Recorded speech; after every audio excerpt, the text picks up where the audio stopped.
before we begin, I would like you to watch our video montage that we have prepared, and I hope you enjoy.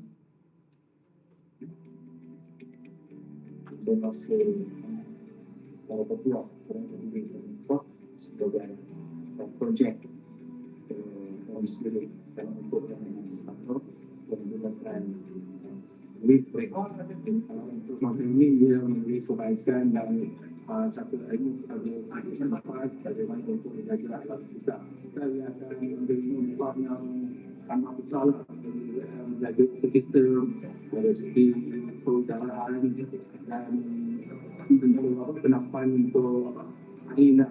Tidak, sebabnya kita dapat berbakti untuk anak. Kita tengok sekarang ni, Pakistan memang banyak sisi pantai ni. Pakistan memang dah berlaku. Tadi kan program ini dia sama daripada pihak sudah ni as the NGO. Alright, I hope you enjoyed our video. So here are the contents that we will be discussing today. So without further ado, let's go into the introduction. So I'm sure that all of you here who have joined Bikonsa is no stranger to any mangrove replanting or mangrove rehabilitation programs if you are actively participating in volunteerism project that involves environmental awareness. Right. So what's different with Bakau Revival Project and why did we choose Kampung Tanjung Kepah? So actually, back in 2004, in the Indian Ocean tsunami that was hit, Kampung Tanjung Kepah was one of the areas that were greatly affected, and Perth Forestry Department has carried out several attempts to try to replant the mangroves at Kampung Tanjung Kepah, but their attempts were unsuccessful. And our project is to find out the causes and try new and innovative methods, which lead us to our three objectives that we have here today. So first is to plant 150 trees in the mangrove forest at Kampung Tanjung Kepah by introducing the Riley encasement methodology, which we will go into further details later on. And the second is to raise awareness among the local community at Kampung Tanjung Kepah and to increase their knowledge about the mangrove ecosystem. And lastly, to conduct training and workshops to the local community of Kampung Tanjung Kepah. So if you can see here, we have carried out this project over a span of 6 months, starting from a mangrove sampling, which is to assess the current conditions of the mangroves, to have a basic idea of why the mangroves cannot grow and why they have a low survival rate. And followed by a series of visits, community engagements, which we'll go into further details later on. And lastly, is the mangrove planting project. So going on to our methodology, here we'll discuss more on the Riley encasement methodology. So here is a replantation site. As you can see from the satellite image here, it is surrounded by abundance of mangrove forests. But why this replantation site is, it has a low survival rate of mangrove saplings. This is what we want to research and what we want to try out. So about the Riley encasement methodology, to tackle this issue about the low survival rate of mangrove saplings, we have done our research and came across this methodology named the Riley encasement methodology, whereby we use PVC casings to help the mangrove saplings during their young age at early growth, to help them to reduce the wave energy and to help them survive. It acts as a protective barrier so that it can enhance its survival rate. So in Bakau Revival Project, out of 150 mangrove saplings that we have planted, 60 were planted using PVC casings, and survival rate of the mangrove saplings will be reported after 3 months. In our program, we have also partnered with Perth Forestry Department, Wetlands International, Sampah Bakau, and most importantly, Yayasan Kosak, which is our main sponsor, who provided financial support to our program to ensure a successful program. And we have also organized awareness and training programs for the local community because we want to involve them in this project and we want them to foster a sense of ownership because this is their land and we want to involve them to let them know what are the importance of mangrove reservation and conservation.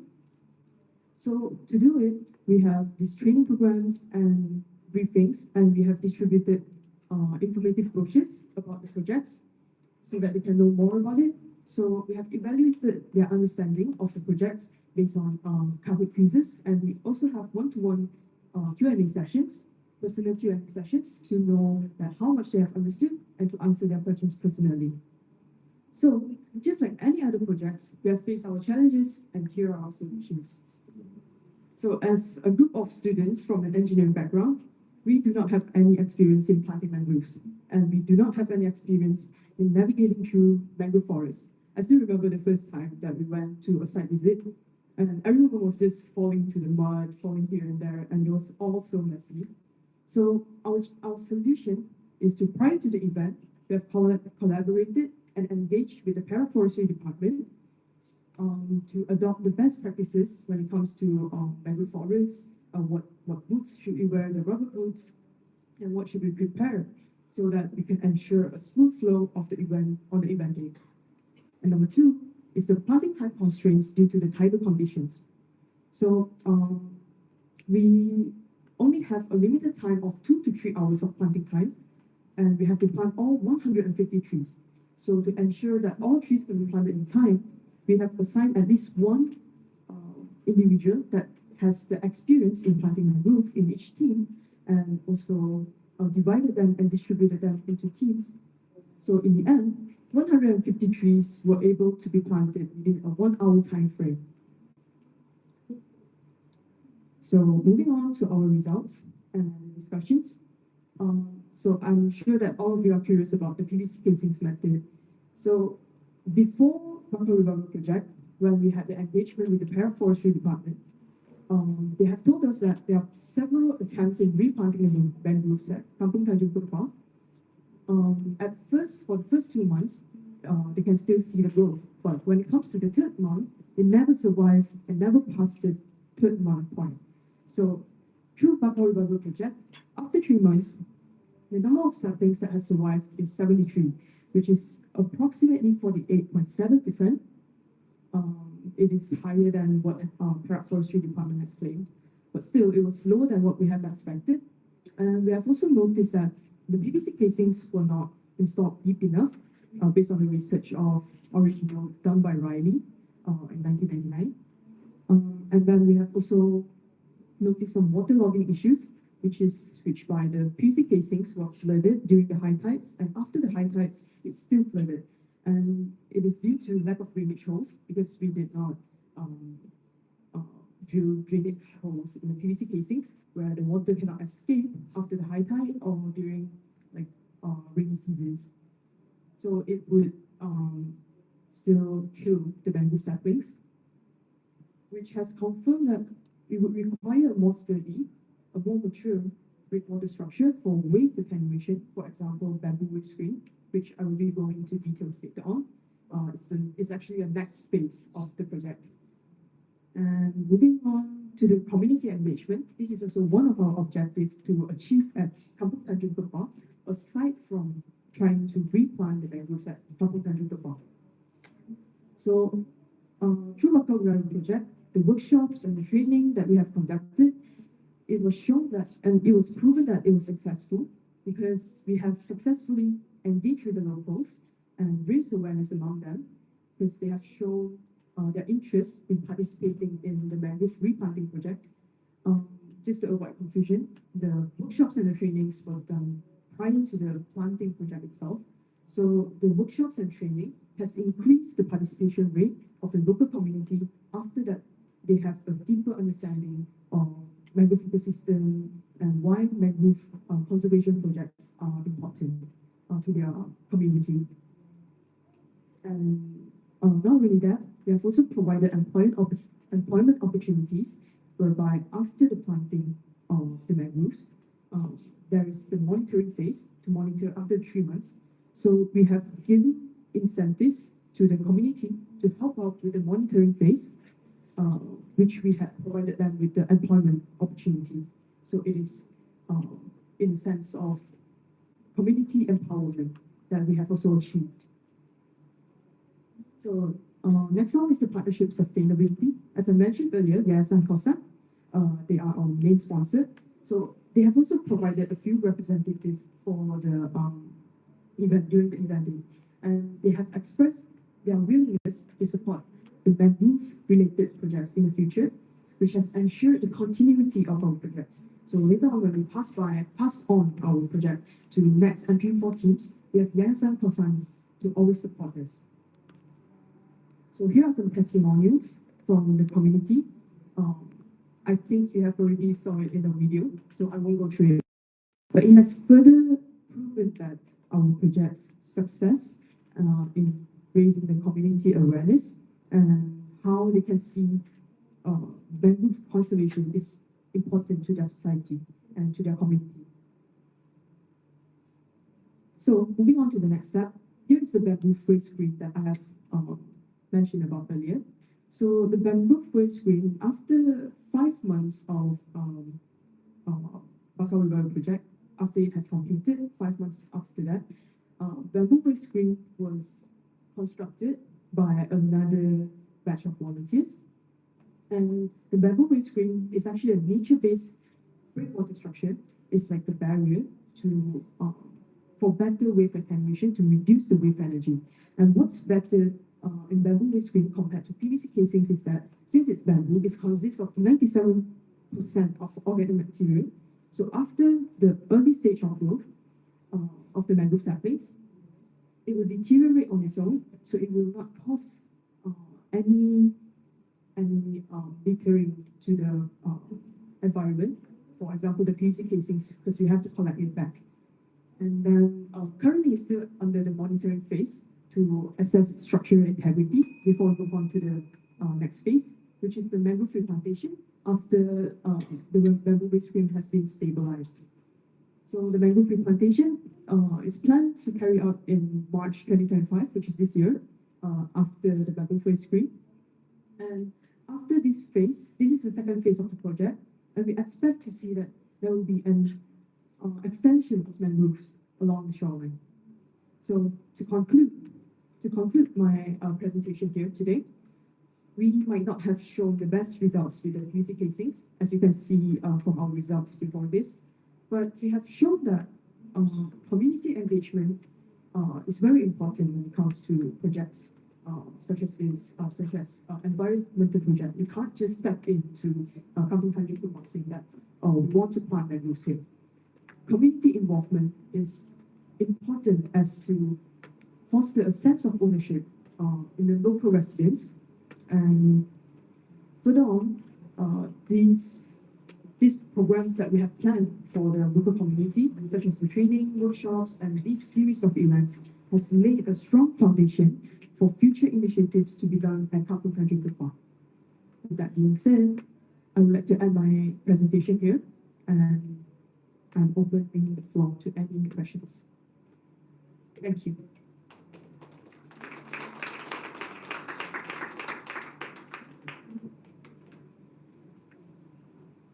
I have a question. Yeah, sure.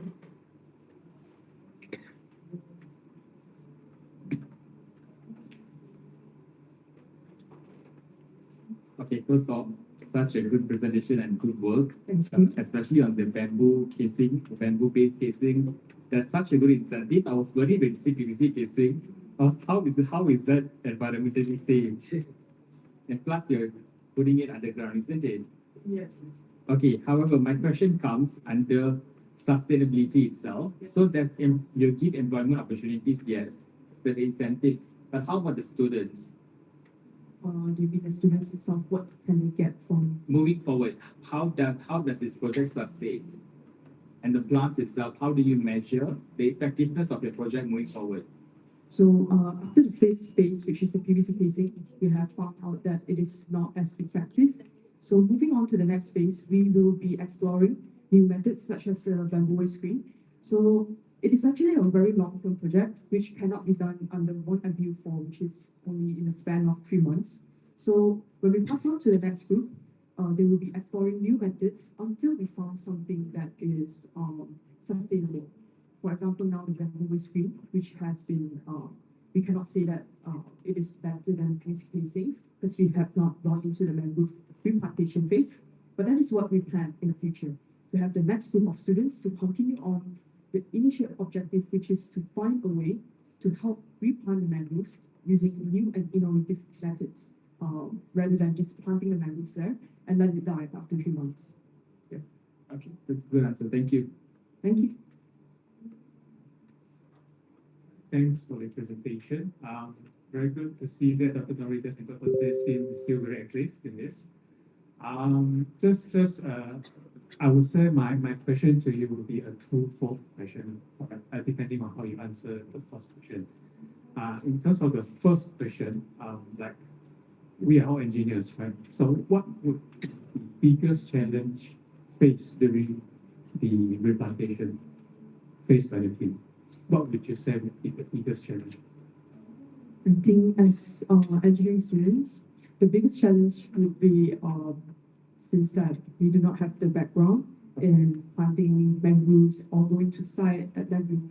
Maybe the civil engineering students might have some sort of experience, but we are a group consisting of chemical engineering, mechanical engineering, and also civil engineering.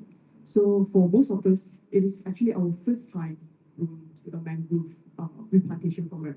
So I would say that is one of the biggest challenges that we had. Okay, and in terms of the outcome of the replantation, I mean, certainly you have a specific end game in mind.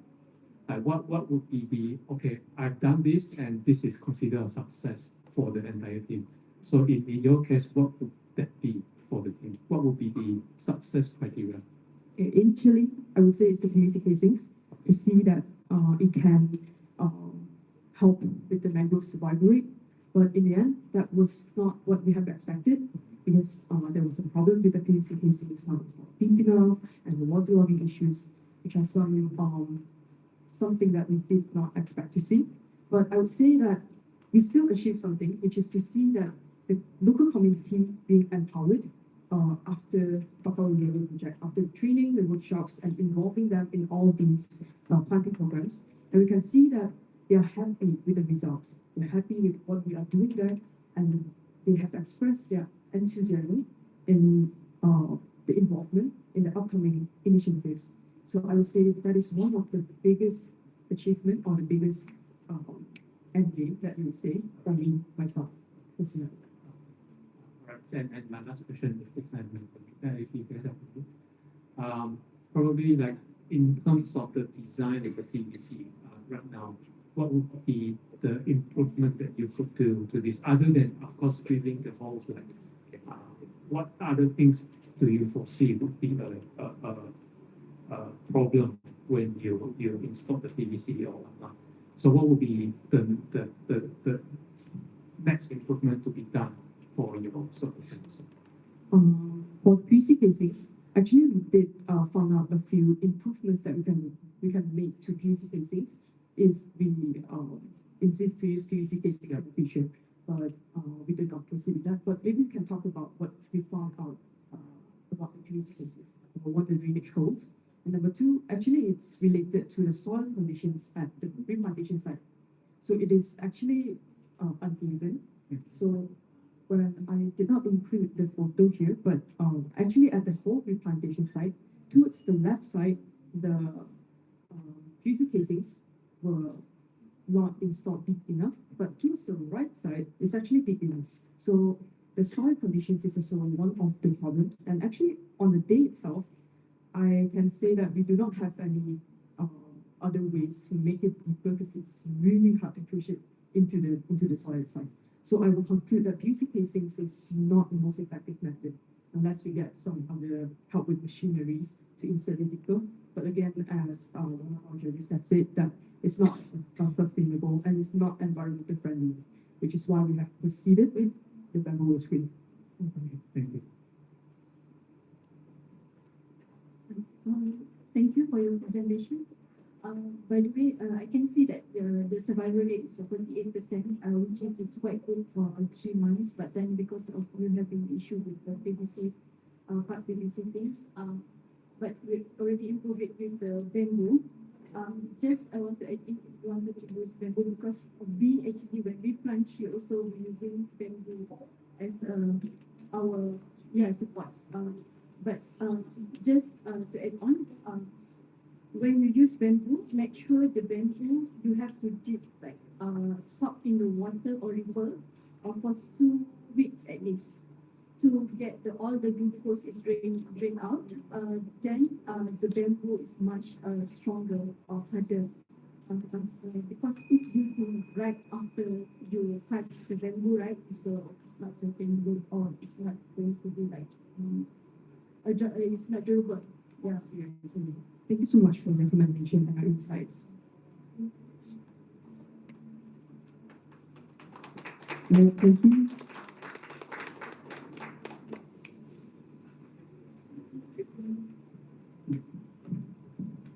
Thank you, Ms. Lee Xin Yi, for such an insightful and thought-provoking presentation.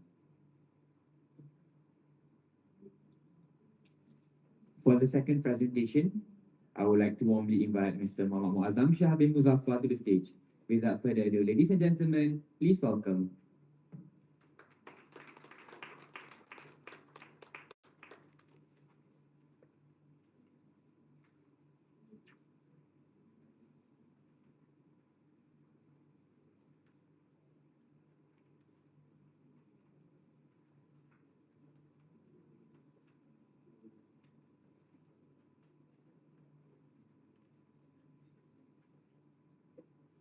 Assalamualaikum warahmatullahi wabarakatuh, and a very good morning to fellow judges and my beloved audience.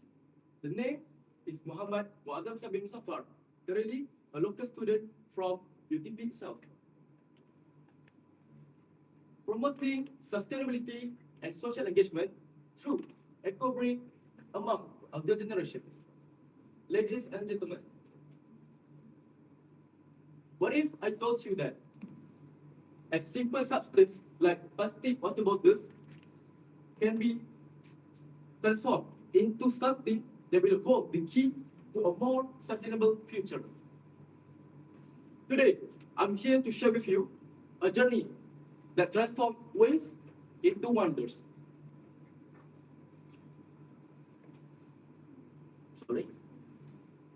To begin with, the initiative of EcoBrick itself started as a transformative idea to convert waste into something useful. It is something useful.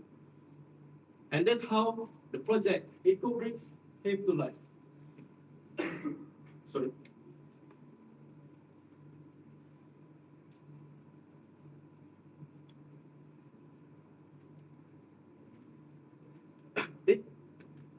Finish already? You see, in a split seconds, the drinking water just now has turned into something we call as waste. What should I do with this? Should I just throw it away? Or maybe I can do something with this. Okay, let me see what is it in my pocket. Oh, rubbish. What if I just keep stuffing rubbish to this box?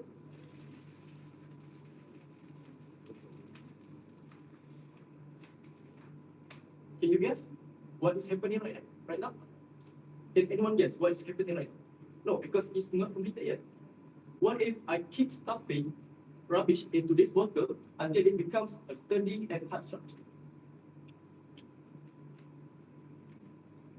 Ladies and gentlemen, I present to you the project EcoBricks, a simple structure that holds the key to a more sustainable future.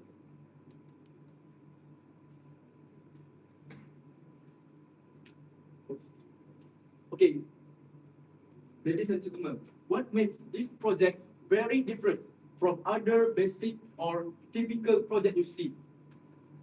To begin with, it's changing. Okay. To begin with, we not only tackled one SDG, but two SDGs at the same time. The first is SDG 3, which is good health and well-being, and SDG 11, sustainable cities and communities. Together with a team of 40 committee members and 15 pusat activity warga emas. Pusat activity warga emas for our residents, we created a bonds and also implemented a strategy to keep sustaining environment from the surrounding. And fun fact, what we did there wasn't just a one-way communication. It was two-way communication. Later on, I will give you examples of how this project was conducted in a two-way communication. You see, you can see that our committee here is very happy. And also, same goes to the auntie in the pink, right? And now, this eco-brick has become a symbol of sustainability and also unity.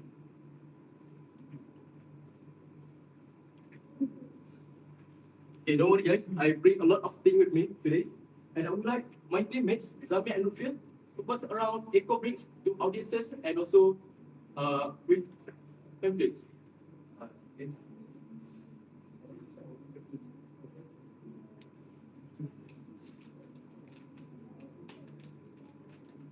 Moving on to the next slide. Methodology. What is methodology? Methodology means that the step-by-step process on how we conducted the activity. Our approach started as a CBPR, community-based participatory research. Firstly, we, the management team, we conducted an interview with Power Manager, Madam Suraya, to access existing elderly knowledge on waste management and also how they contribute to the environmental impact.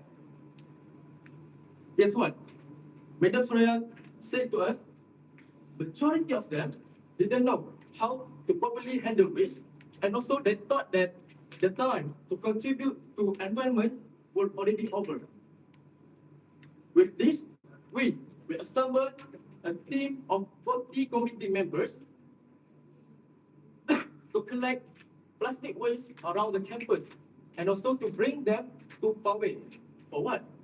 We were creating the eco-bricks together with them. We didn't only bring the eco-brick to them, we teach them step-by-step process how to create eco-bricks. Just now, I said that they knew nothing about eco-bricks.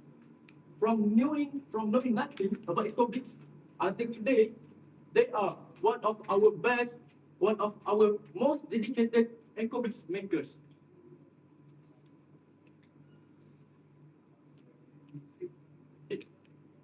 We also conducted interactive workshops and activities with them. We taught them hands-on skill and step-by-step guides on how to create eco-bricks.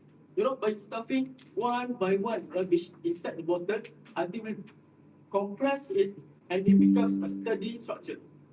You guys can test the steadiness. You can be knocked on your hand. I think it feels hard, like a rock. Impacts. How did such projects, a simple project, you know, plastic bottle and waste, can give such a huge impact? I am giving you 3 ways of how this is giving impact to society and environment. Firstly, environmental. The team managed to encourage society to reuse non-recyclable plastic waste into eco-bricks. Example, okay, maybe you guys are wondering, what are the examples of usage for these eco-bricks? Well, what we did back then, they use eco-bricks for gardening decorations. And also, it can be also transformed into DIY furnitures like tables and benches.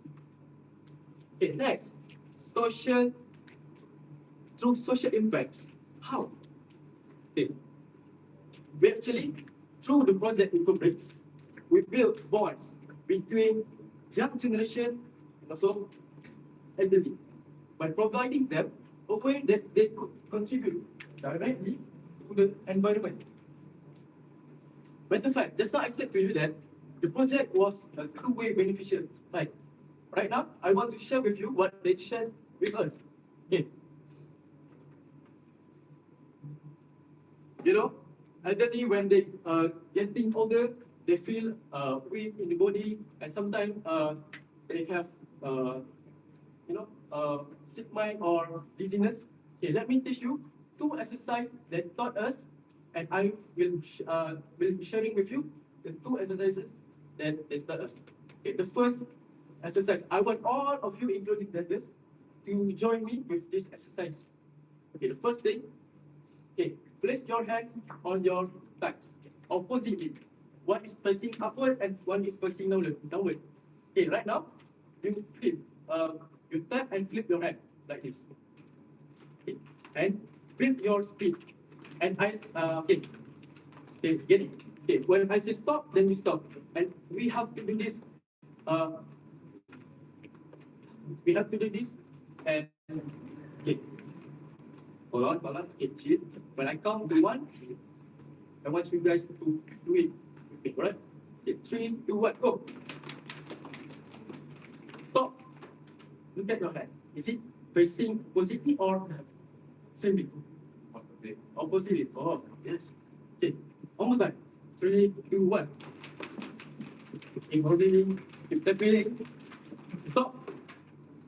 I notice someone of you change your hands. Okay, that's his first exercise. Second exercise, we call it tap and rub. Okay, second exercise, you take your hand on here and your fist on your right thigh. Okay, yes. Okay, one, you go rub, and another one, you go, you tap your thighs. And when I say switch, you switch. Okay, ready? Okay, 3, 2, 1. Okay, go. Switch. Switch. Switch. Okay. That's what I said. Two-way beneficiary program for both committee members and Poway residents. Okay, also, you can use this whenever you feel sleepy in class, but don't make it sound louder. Just keep it to yourself. Next, education. We encourage volunteers to promote sustainability through eco-bricks. Instead of just throwing away your rubbish, you can turn it to something beautiful, something sturdy.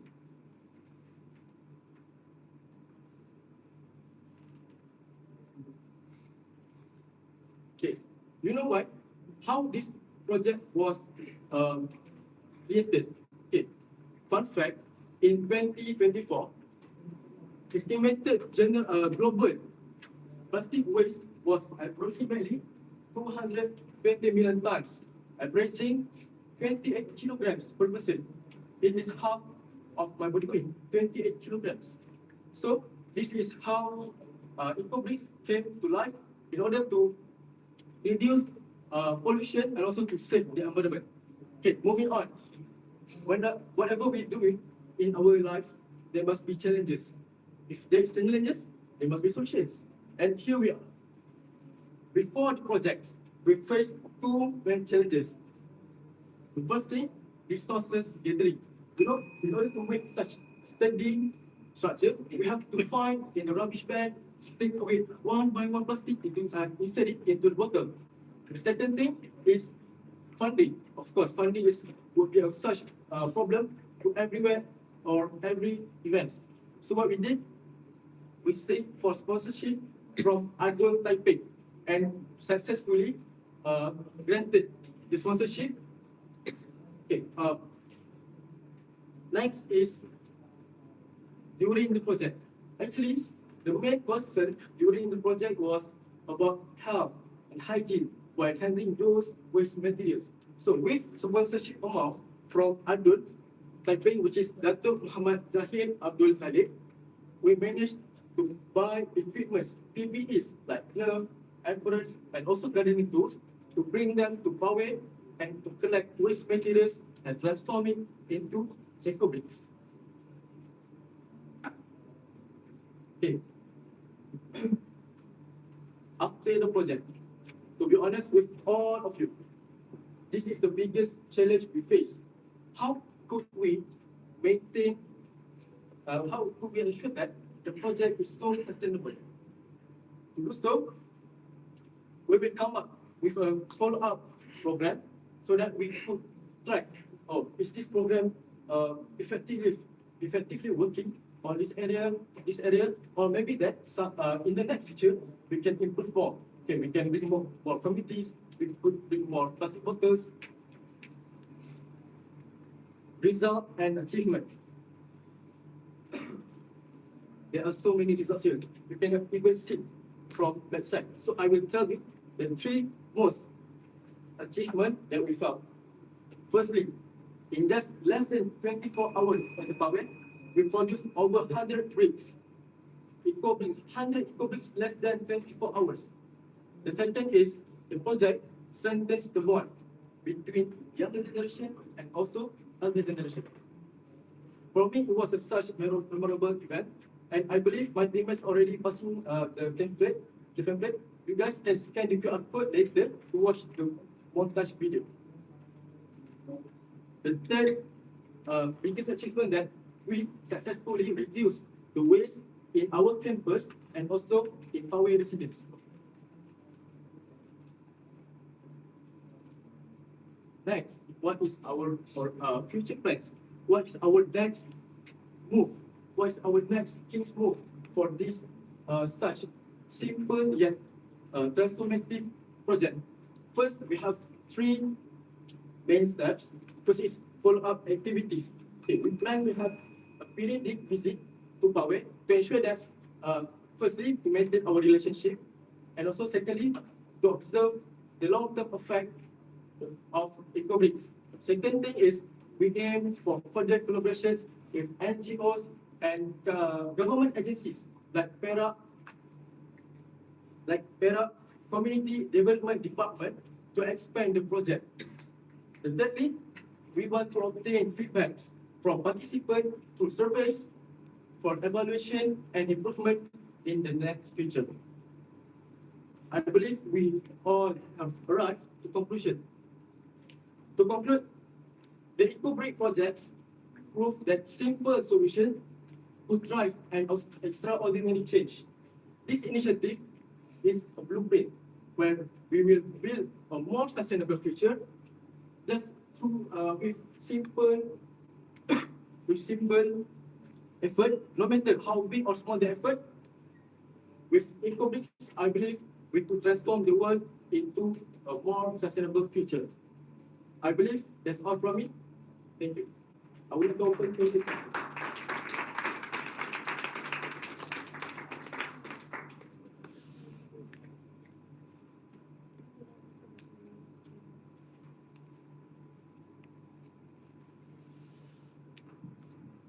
Thank you for the presentation. Very engaging. Okay. So mix up my hands a bit. All right. So just very curious. Even the title itself is already very curious for me. Why elder generation? I mean, in your title you mentioned promoting sustainability and social engagement throughout the EcoBrick project among elder generation. Why do you specifically mention among elder generation? Thank you. Why elder generations? You know, we as a youth, we have strong body, we have healthy minds, and compared to them, they felt that, oh, my time is over. I just should relax and read books and take a look at my grandchild. Why we target the audience to be elder generation? Because majority of them, they didn't know how to properly manage their waste, the plastics. They are elderly.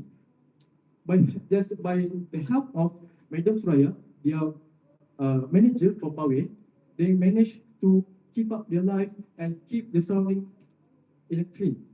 So why we target elder generation? First of all, because we would like to do a volunteerism there. We didn't just do EcoBricks, but at the same time, we help them in cleaning their environment. We help them plant new trees, remove rubbish from there, and we also engage with them. We want to know how do they feel in this age and what kind of mistake they did back there. So we, as a young generation, we could improve in the future.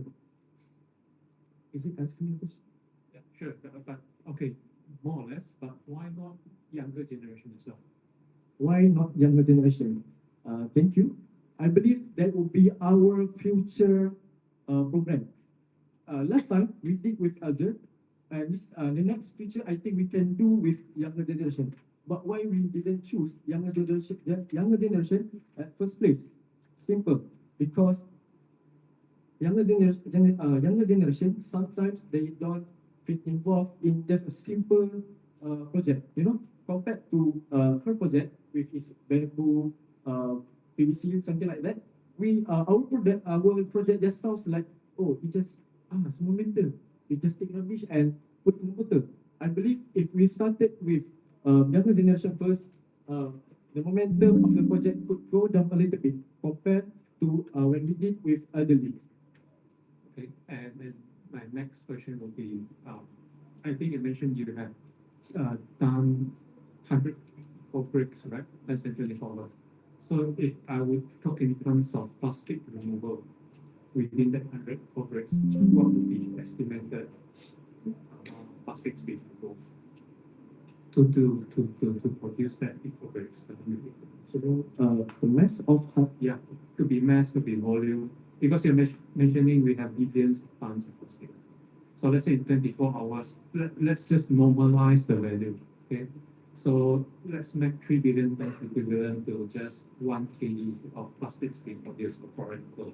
So in terms of 1 kg, right? So that 100 eco bricks, what's the weight or the volume of the plastics being removed from that 1 kg equivalent, for example?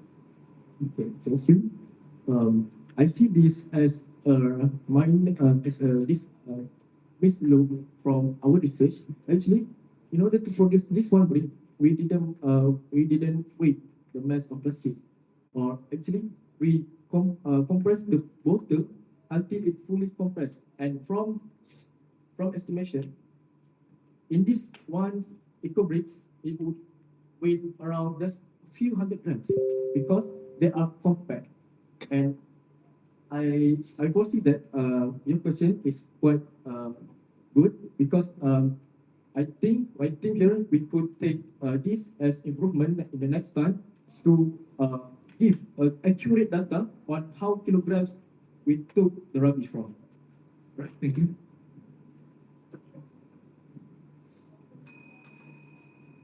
Do I have time? Okay, one question. Thank you.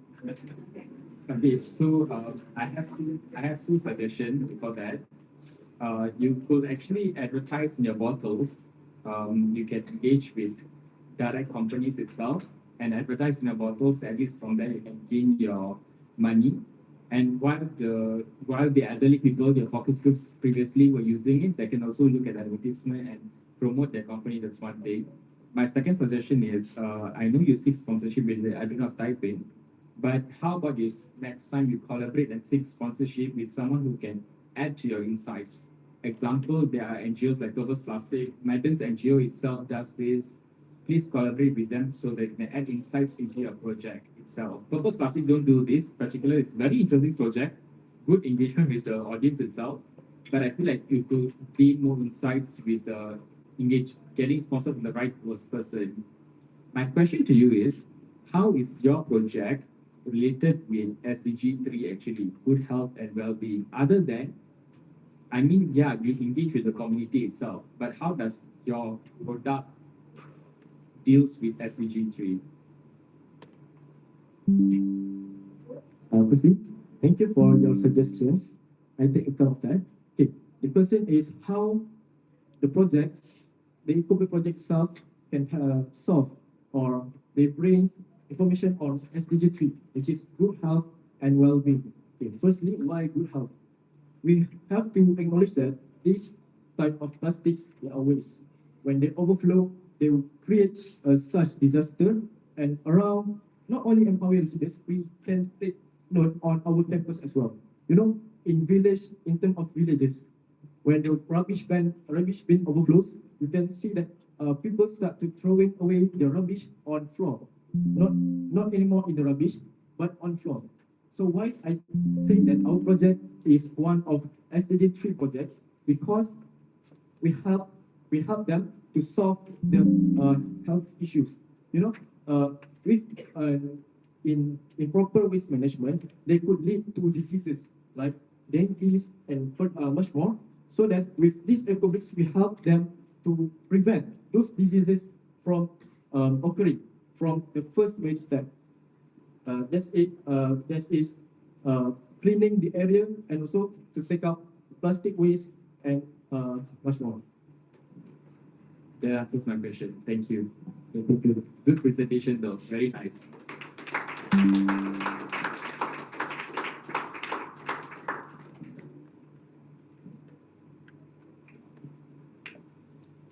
Thank you, Mr. Muazzam, for your excellent presentation. Ladies and gentlemen, following the remarkable and thought-provoking presentations delivered by all our esteemed presenters, we have now reached the conclusion of these parallel presentations. We sincerely hope that the valuable insights and knowledge shared today will inspire and empower each one of us to apply them meaningfully in our personal and professional lives. We sincerely hope that this knowledge here will inspire us to pursue further excellence and contribute meaningfully to our respective fields. Now, I would like to call upon the media team as we proceed with the photography session.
Nasheed, Thank a you for melody of joining us in faith, the photography session. inspiration, and harmony.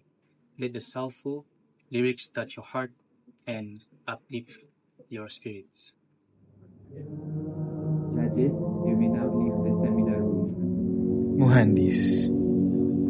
Once Muhandis, always Muhandis.